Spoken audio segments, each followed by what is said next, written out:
Hello, in this video I want to show you how to factory reset your Aiyato Luggage companion.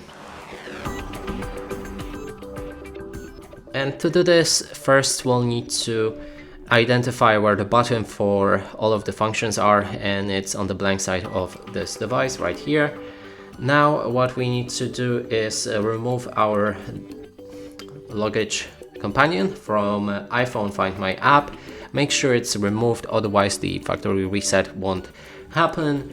And when it's removed, we can press on the button 4 times and then press on it 5th time and hold the same button on the 5th click. So let's do it.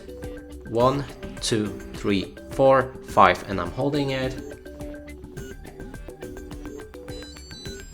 You will hear the sound like this, and that means your device is restored to factory settings.